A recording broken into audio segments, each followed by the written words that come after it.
Adrien Vauquelin, mène une vie banale dans une petite ville de la région bordelaise. Archiviste discret dans un musée poussiéreux, il vit seul dans la maison léguée par ses grands-parents. Sa routine est calme, presque monotone, jusqu'au jour où une lettre cachetée est découverte dans une vieille valise au grenier. Elle est signée d'un nom qu'il n'a jamais entendu, Élise Vauquelin, sa prétendue sœur jumelle, morte à la naissance. La lettre contient un vieux plan manuscrit, des fragments de journaux intimes et un message énigmatique. Si tu lis ceci, c'est que le mensonge a trop duré. Suis les cendres de notre vérité. Adrien ressent un vide inexplicable, une faille qu'il n'avait jamais osé regarder. Qui était Élise? Pourquoi personne ne lui en a jamais parlé?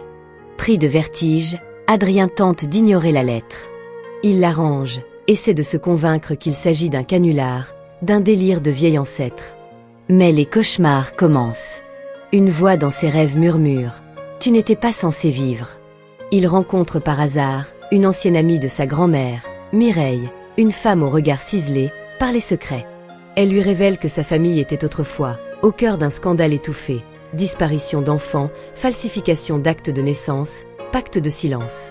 Adrien décide de partir pour la région de Corrèze, où le plan semble mener. Il quitte son emploi et s'engage sur les traces d'un passé qu'on a voulu enterrer.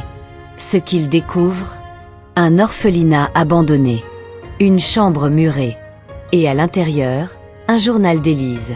En poursuivant sa quête, Adrien croise plusieurs figures ambiguës. Claire, une journaliste qui enquête sur des dossiers d'adoption illégale. Lucas, un homme qui prétend avoir connu Élise, mais qui cache ses motivations. Léonard, le notaire de la famille, qui semble prêt à tout pour que certaines choses restent secrètes. Adrien découvre un ancien refuge, où Élise a laissé ses derniers enregistrements audio.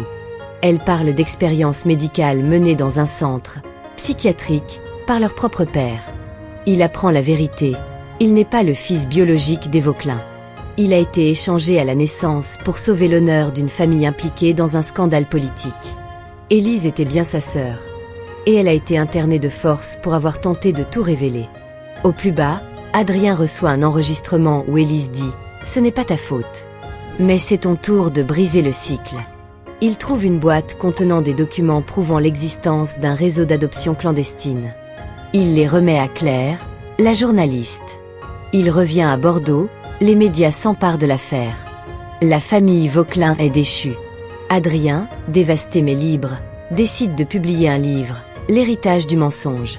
Il visite la tombe d'Élise et laisse un exemplaire du livre, murmurant « Tu as eu raison de te battre. Maintenant, je vis pour deux ». Adrien devient défenseur des victimes d'adoptions illégales.